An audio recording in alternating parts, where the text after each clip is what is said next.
नमस्कार. नवीन व्हिडिओमध्ये तुम्हा सर्वांचं खूप खूप स्वागत करते. आपण सर्व हिवाळ्यामध्ये असे मोठे जे ब्लँकेट असतात ते सर्वच जण यूज करतात, परंतु काय होतं की त्यांना रोज रोज वापरल्यामुळे ते खराब होतात आणि ते धुवायला गेलं की खूप मोठे असल्यामुळे महिलांना हे काम खूप अवघड जातं किंवा खूप थकवा देखील येतो, कारण ते खूप जड असतात आणि अशा वेळेस आपण याला लवकर धुवू शकत नाहीत किंवा त्याच्यावरती लहान मुलांनी काही सांडवलं तर अशा वेळेस देखील खूप प्रॉब्लेम धुण्यासाठी येतात. परंतु आज आपण अगदी सोप्या पद्धतीने हे ब्लँकेट कसे स्वच्छ करायचे ते पण कुकरच्या मदतीने ते आज मी तुम्हाला या व्हिडिओमध्ये सांगणार आहे.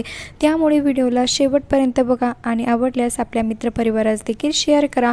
आपल्या महिलांना रोजच खूप काम असतात, घरातली सर्व कामे करायची असतात, परंतु अशा वेळेस हे मोठे ब्लँकेट जर धुवायला असेल तर खूप थकवा येतो. परंतु आपण काही ट्रिक वापरून किंवा काही आयडिया वापरून, काही जुगाड वापरून जर हे ब्लँकेट जर धुतले तर नक्कीच तुमचे अवघड काम या ठिकाणी सोपे होऊ शकते. बघू शकतात या ठिकाणी आपल्याला हे जे मोठं ब्लँकेट आहे ते व्यवस्थित असं फरचीवरती किंवा तुमच्याकडे मोठा डबल बेड असेल तर त्यावरती देखील तुम्हाला हे व्यवस्थित असं पसरून ठेवायचं आहे, जेणेकरून तुम्हाला ते व्यवस्थित क्लीन करता येईल.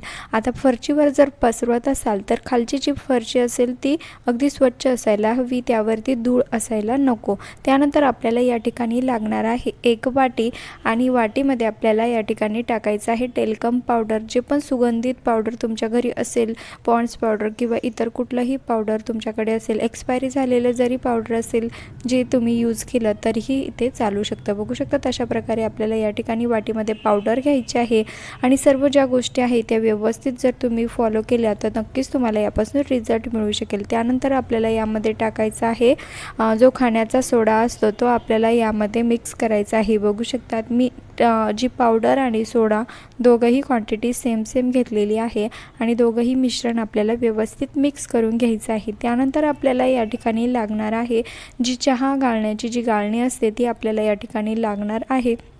आता चहा गाळणीची जी गाळणी असते तिचा वापर आपण का करत आहोत की जे आपण जी पावडर जे मिश्रण आपण या ठिकाणी बनवलेलं आहे ती व्यवस्थित या ब्लँकेटवरती स्प्रेड होईल, सर्व ठिकाणी आपल्याला ते व्यवस्थित जाईल, हाताने हे व्यवस्थित पसरवता येणार नाही, त्यासाठीच या ठिकाणी आपण गाळणीचा या ठिकाणी वापर केलेला आहे. तुम्ही बघू शकतात अशा प्रकारे तुम्हाला हे सर्व जे मिश्रण आहे ते व्यवस्थित ब्लँकेटवरती पसरून घ्यायचं आहे. त्यानंतर हातामध्ये हँड ग्लोव्ज किंवा सॉक्स घालून आपल्याला हे जे व्यवस्थित जे मिश्रण आपण यावरती टाकलं ते व्यवस्थित अशा प्रकारे पसरवून घ्यायचं आहे. आता आपण डायरेक्टली हाताने जर पसरवायला गेलं तर ती सर्व जी पावडर आहे ती आपल्या हाताला लागून येऊ शकते, त्यामुळे आपल्याला या ठिकाणी हँड ग्लोव्ज किंवा सॉक्सचाच या ठिकाणी वापर करायचा आहे. आता त्यानंतर आपल्याला अजून एक गोष्ट लागणार आहे ती म्हणजे कुकर आणि एक कुठलाही कॉटनचा छोटा रुमाल. आता तुम्ही रुमाल देखील घेऊ शकतात किंवा तुमच्याकडे जे पण कुठला एखादा स्वच्छ कपडा असेल तो देखील आपल्याला या ठिकाणी घेतला तरीही चालेल. आणि आता कुकरचा या ठिकाणी आपण वापर का करत आहोत तर बघू शकतात मी मुद्दामच इथे व्हाईट रुमाल घेतलेला आहे, जेणेकरून तुम्हाला रिझल्ट व्यवस्थित समजेल यासाठी. त्यानंतर आपल्याला हा जो रुमाल आहे तो व्यवस्थित पाण्यामध्ये ओला करून घ्यायचा आहे. जर तुमच्याकडे कम्फर्ट असेल तर तुम्ही पाण्यामध्ये कम्फर्ट देखील टाकलं तरीही चालेल आणि व्यवस्थित आपल्याला हा त्यामध्ये पाणी अजिबात असायला नको, पूर्ण व्यवस्थित आपल्याला पिळून घ्यायचं आहे. आणि जे कुकरचं जे झाकण असतं त्याचा मी या ठिकाणी वापर करत आहे. आता कुकरचं झाकण यासाठीच वापरलेलं आहे की त्याला जे हँडल असतं ते धरायला देखील सोपं असतं आणि आपलं जे क्लिनिंगचं काम आहे ते अगदी आरामात या ठिकाणी करता येईल, त्यासाठीच आपण या कुकरचा या ठिकाणी खूप असा महत्त्वाचा वापर या ठिकाणी करणार आहोत. बघू शकतात अशा प्रकारे आपल्याला जे वरची आपण ज्या ठिकाणी हे पावडर आणि सोडा या ठिकाणी टाकून घेतलेला आहे त्यावरती आपल्याला हे कुकरच्या झाकणाने व्यवस्थित ओल्या कपड्याने अशा प्रकारे पुसून घ्यायचं आहे. आणि रिझल्ट तुम्हाला दाखवते बघा, मुद्दामच मी व्हाईट रुमाल यासाठीच घेतला होता की जेणेकरून तुम्हाला रिझल्ट व्यवस्थित समजेल. आणि बघू शकतात पूर्ण जी धूळ आहे, जी माती डस्ट काही पण असेल ते अगदी आरामात या रुमालाला निघून आलेलं आहे. बघू शकतात.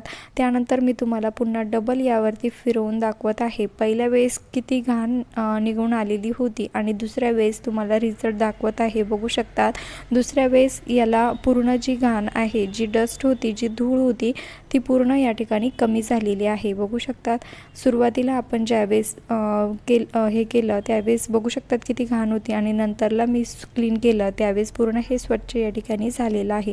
आय होप की तुम्हाला ही ट्रिक आवडली असेल आणि हो जे कोणी चॅनलवरती नवीन असाल त्यांनी प्लीज चॅनलला सबस्क्राईब करा, कारण मी नेहमीच असे यूजफुल व्हिडिओ घेऊन येत असते. आणि हो तुम्ही हा व्हिडिओ कुठल्या गावातून किंवा शहरातून बघत आहात ते देखील मला कमेंट्स करून नक्की कळवा, जेणेकरून मला कळेल की माझा व्हिडिओ कुठे कुठे पोहोचला.